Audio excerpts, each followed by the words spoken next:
Kung gusto niyo malaman ang applications ng DC buck booster converter nito, go to this video. The link is in the description or in the comment section. In this video, I'll show how the controls here are going to be operated. Una sa lahat, mag-subscribe muna kayo sa aking channel para suportahan ito. You may also join this channel as a member to avail of exclusive perks like priority in comments reply and early access or exclusive access to some videos for members only. You can also help fund some projects here by sharing super thanks. Wow!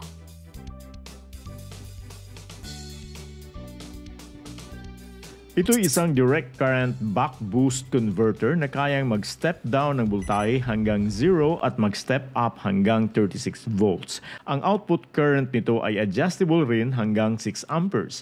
In short, this is an adjustable regulated power supply. Para ito tatrabaho, kailangan din nito ang input power supply mula 6 volts hanggang 36 volts. Para lang itong controller na dependent din sa external supply. Meron ditong tatlong push buttons sa left side for voltage setting and current setting. On the other side, andito yung encoder button. Magpe-press and you can also rotate the knob to select the desired display. I'll talk more about these buttons here later. And last button here is, it's also a push button, and obviously it's the power on and off switch. It also has a special function. Mamaya ipapakita ko rin. I set the voltage to 0. Up natin. Remember, capable siya na mag-step up to 36 volts. Lampas, no? 36.5 volts. Yun ang maximum niya. Yung ano niya dito, yung knob dito, is graduated siya. One step, 0.001. 0.001 yung increment niya. Ganon siya ka, kaya matagal. Pag mag-adjust ka, talagang iikutin mo nang iikutin hanggang aabot ka doon sa gusto mo na level. Wala kasi itong manual, however, nasa seller's page ang manual nito, kaya doon na rin ako nakabase on how to operate this voltage regulator. Basic lang ang ituturo ko para di masyado tambak ang information na makukuha nyo. Kayo na later mag-explore nito kung bibili kayo tulad nito. First of all, as I show ito kanina, once my input power supply naka-connect dito, mag-iilaw ang display nito kahit naka-off ang power status niya. Ito, naka-on siya. Let's say off natin. Off nakalagay, pero mababasa dyan may nakailaw yung display. Okay? But actually, wala yang readings. Ano yan? Tingnan nyo, nag-zero na lahat. Then, naka-off din natin itong load natin na LED pilot light. So, pag i-on natin, switch on natin, may status symbol dyan, status na indicator naka-on. Then naka-on na rin yung load natin. Then may readings dito na sa voltage at saka current niya. Itong VSET button dito sa left side, ito ay for the setting of the output voltage. Short press ng button, the display sa pinakababa dito ay nagbi-blink at naka-indicate dito set CV, meaning set constant voltage. Kung pipiitin natin tong encoder knob, mag-change yung values diyan at kasabay na rin itong voltage dito sa itaas. Okay? Let's see, 12 yan. Gawin natin 1201, mag-change din ito sa itaas. Okay? At pagbaba, counterclockwise, so balik siya sa 1. Then, after ma-set natin ang desired voltage, long press the VSET button to save. Okay, so bumalik ulit siya, nag-exit siya sa kanyang default na display. Para di accidentally ma-change yung set voltage natin, you can lock this by pressing the encoder knob until a padlock icon appears. Tingnan natin. Press. Okay, nag-appear yung padlock sign, nag-blink siya. Then, i-turn natin ang knob kung mag-change ba. Wala, hindi nag-change kasi naka-lock siya. Okay? Press natin ulit to unlock. Then, we'll turn the knob. Okay, you see, nag-change.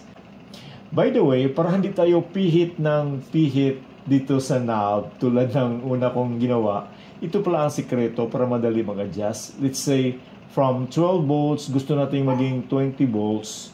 So, ang gagawin natin, select the digits na gusto natin ma-change sa pamamagitan ng pag-push nitong encoder knob na isa ring button at the same time. So, tingnan nyo ha.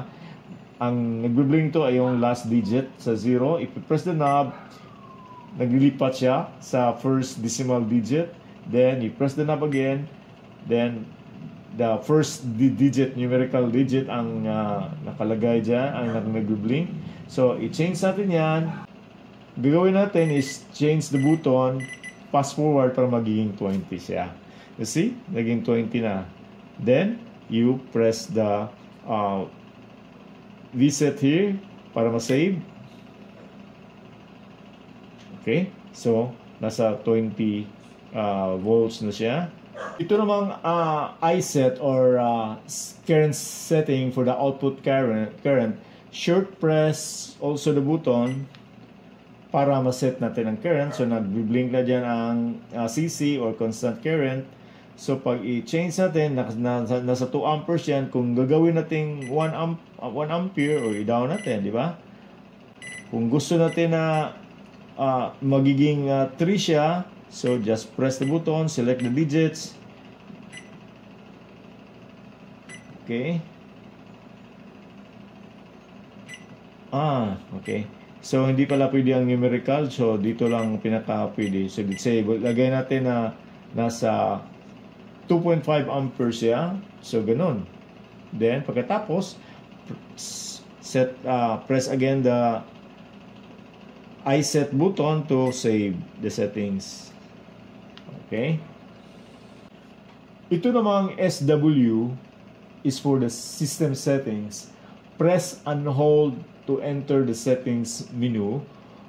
Okay? So, press natin para press and hold ha. Press and hold to enter the settings menu. Okay? So, nandyan na tayo sa settings menu. Mabasa mo dyan, beep. Not beep, but beep actually yan. Okay? For the sound, the buzzer sound. So, naka-default sa on siya. Pwede natin i-off. Kung gusto natin i-off, i-turn the knob. Okay? Naka-on na yan. Then, to proceed to the next parameter, press reset. Okay? BL is for brightness. Nakalagay dyan is 5. Kung i-adjust natin, you turn the button. Nadilim siya. 5 yung pinaka-maximum niya. So, nakaset na rin yan. Na kung gusto natin bumalik sa parameters, sa previous parameters, so, use the iSet button. Bumalik siya sa beep. Then, forward tayo. That's, again, the brightness. CF is for the temperature. So, naka-default siya sa centigrade. Pwede rin Fahrenheit. So, centigrade tayo. Then, move tayo.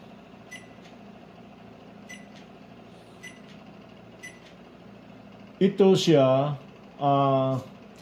nakalagay ang MPPT to for solar charging. Kung gagamit tayo ng solar panel, i-on natin to. Naka-default siya sa off. So, i-set natin sa on. Okay? So, yun. Default off muna. Then, hanap pa tayo ng iba. Let's escape ng yung iba, yung malalim. Ito siya is RET. This means restore to factory settings. Okay? So, kung gusto natin i-restore, then i-press that. I-confirm natin. Then, VER is version of the firmware. You can actually update the firmware via the Wi-Fi module. So, using the app or the web browser. Then, pagkatapos, press and hold again the SW button para mag-exit tayo sa settings menu. Okay, so bumayag na tayo. Another function nitong SW button is to select the input and output voltage display. Sa ngayon, output tong nakalagay, 20 volts. Kung i-short press natin ang SW, naka-display ito 12.5 volts. Ito yung input voltage natin galing dito sa ating power adapter. Meron pang ibang function din itong encoder knob. While nasa main interface tayo, tulad nito, mababasa rito yung present power output niya at 0.280 watts, meaning ang load natin, ang kinakain niya ngayon ay 2.280 watts. Yun ang power output ng ating regulator. Then, if you push the knob, it's ampere hour. Ito yung ampere hour pala, ito yung capacity. And this is the energy, 5.731 watt hour. Then, ito yung time. I don't know exactly kung clock time ba to or ito yung oras na on natin to. Then, the temperature. Again, I'm not sure kung ito ay temperature ng device dito sa loob or hindi ito tama kasi kailangan ng external temperature sensor. To erase the data here, power output, capacity, etc. Ang gagawin is long press the power on and off switch here. Okay, so what's a reset? Then capacity, long press again. Here's how to set the PON or power on outputs. For now, naka-off tong ating device. Ang naka-off lang actually dyan is yung output, not the device. The device is already powered on. So, ang gagawin natin is long press I set to enter data group parameter settings. So, makita dyan, mabasa natin, ang group is CD0, hindi yan Cagayan de Oro. Actually, there are 10 groups here. CDO 0 up to CDO 9. So, naka CDO 0 tayo ngayon. Now, ang gagawin is look for the PON. Okay. PON, CC, CLUP, OUP, OCP, OPP. Okay. PON. Nasa last ang PON. Okay. That's PON. Okay. By default, naka-off yan. Meaning, once may power supply na ang converter, automatically mag-powered on na ang device, but the output is shut off. Ipipiliin natin na sabay mag-on ang output once meron ng power supply ang converter. Ganon. Change natin to on. But personally, I would prefer na naka-off tong PON. Here's why. Naka-off tong ating regulator ngayon. Mababasa dyan off. Then, off din itong ating pilot LED. Then, mababasa natin dito, 0, 0 yung voltage niya at saka amperes. Pero, shift ang baba dito. Constant voltage, 12 volts. Constant current is 4 amperes. Ang napakaganda nito, kahit off siya, pwede mo iset siya actually. So, let's say, for example, 12 volts yan at 4 amperes. Iset natin ang amperes. So, I set tayo. Then, let's say, ibaba natin to 3 amperes. Then, set. Okay? So, 12 volts, constant voltage niya. 3 amperes yung constant current niya. This regulator is capable of setting constant voltage, constant current, and constant power. Kung off yung constant power, the regulator works on constant voltage at constant current. Pero yung constant current ay mag-switch on lang kung ang load ay lalampas sa set constant current. Tingnan nyo to as an example. This time, i-adjust ko yung current niya. So, set natin ang current. Nasa 3 amperes yan. So, gawin natin, let's say, 2 amperes lang. Tingnan natin. 2 amperes. Then, set natin. Okay, lakas na yan. Then, papandar natin ulit yung ating PLT module. Tingnan natin anong mangyayari dyan. Yung current niya, tingnan nyo. Okay? You see that? Nasa 2 amperes yung current niya kasi nakaset natin yung ating constant current at 2 amperes. Meaning, kung yung load natin ay sobra sa siniset natin na constant current. So in this case, ang constant current natin is 2 amperes pero yung load natin, itong LT module, ikakain to ng 3 amperes. So, ang ginawa ng regulator is minintain niya yung 2 amperes na output pero binaba naman niya yung voltahe natin from 12 volts to 8.32 volts. Then yung consumption niya ay na-cut by half from 32 naging 16.68 watts na lang siya. So most of the time, nasa constant voltage ang status ng regulator. Kung ang load ay nag-withdraw ng current mas mababa sa ating siniset na constant current, steady lang o constant yung voltahe. Here's an example. Now, kung load natin ay mag-exceed o sumobra siya sa nakaset natin na constant current na 3 amperes, ang mangyayari, mag-adjust ng regulator, ida-down niya yung voltage niya, then mag-a-up yung current. Okay? So, titingnan natin, i-observe natin dito sa ating LT module. Tingnan nyo ang readings diyan. Once mag-start siya, you see, nag-drop siya ng 11 volts, then nag-adjust din yung current niya. Sa ngayon, ang current niya is 2.8, then 12 volts yung, bumalik sa 12 volts yung supply natin, so nag-steady siya. So ganoon ang mangyayari pag naka-constant voltage yan.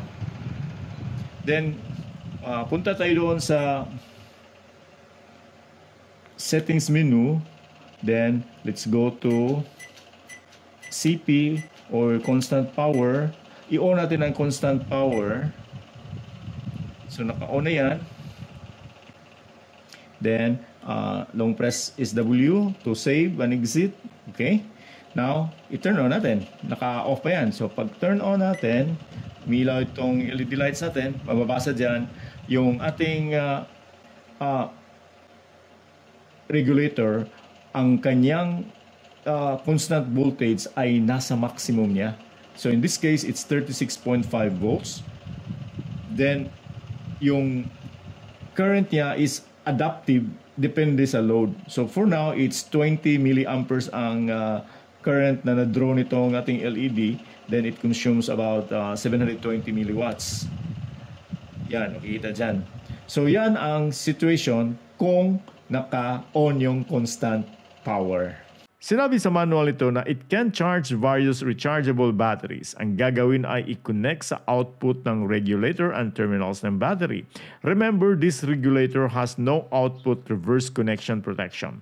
So huwag baligtarin ang terminals. Positive red terminal ng battery ay i-connect sa positive output ng regulator, while the negative terminal, black sa battery, sa negative output terminal ng regulator. Otherwise, baka masisira tong regulator. Once mag-connect ka ng battery sa output nito, nakalagay din ang icon ng battery. And sinubukan ko mag-charge ng battery sa likuran, yung lead acid battery. Bago tayo makapag-charge ng baterya, may mga settings dito na kailangan natin i-configure. So punta tayo sa settings menu. So SW, long press. Then hanapin natin yung BTF. Hindi yan BFF ha. That's BTF. This is for the charging over current cut-off. Kailangan natin i-set ang maximum na charging current. So, sa pamagitan nito, hindi lalampas yung charging ng baterya sa current niya na maximum. So in this case, we'll have to refer to the battery itself, yung specs ng baterya. Itong lead acid battery dito, the current is 5 ampere hours yung kanyang capacity. So, di tayo dapat lalampas dito. So, iset natin to 4.5 amperes. Okay? Initially, ganun ang makikita natin kung magsiset tayo. Then, you press this button, the switch button. Then, pwede na natin i-adjust ang kanyang current. Para madali, press again the selector knob para mas mabilis ang natin.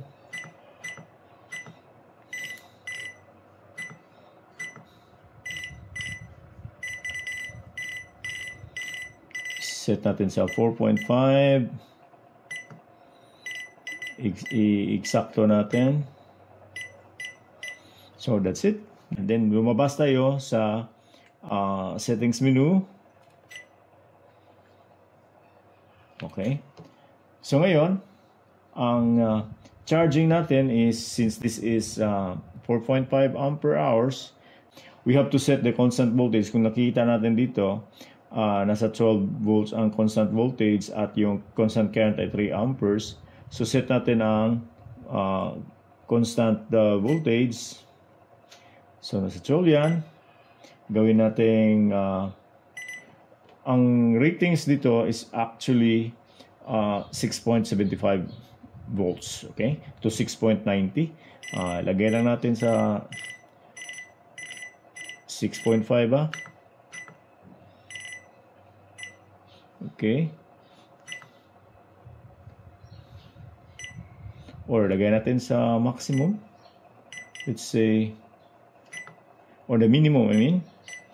So 6.75, that's the minimum standby use ng battery. Then save natin. Current naman nasa 3 amperes, gawin natin 4 amperes to 4 amperes. Yan, naka 4 amperes na yan. So, save the current setting, constant current. So, ang ating input ngayon is 12.53 galing sa ating power adapter. Yung output natin ay nasiset natin sa 6.75 volts. At yung current niya is 4 amperes. Dumampas sa 4.01. Anyway, okay lang. Lagay natin muna yung terminal ng battery. Nakikita natin, lumabas na yung battery icon. It means the battery is already connected to the output of the regulator. Then, let's turn on this device. So, naka-on na yan. The battery is drawing about 0.6 or 600 milliwatts power. In current niya, ang nasa 92 milliamperes lang. Voltahe is 6.75 volts. Kung gagamit tayo ng solar panel to charge the battery or to power devices, kailangan muna i-turn on ang MPPT. Again, punta tayo sa settings menu at sa PPT to turn on the MPPT function. Yung MPPT function ng regulator ay pwede rin gamitin para sa mga devices, not only for charging batteries. Tinanggal ko na yung battery pero naka-attach pa rin ito sa solar panel natin. Then, instead of battery, nilagay ko tong pilot LED light natin dito. Then, output natin is 12 volts. So, kayang-kaya niya. Ito, nag-on siya. So, marami pang magagawa using this adjustable regulated power supply. In my case, ilalagay ko to sa ginawa kong conversion ng old ATX power supply into a Benz power supply unit. Abangan. Salamat, bye.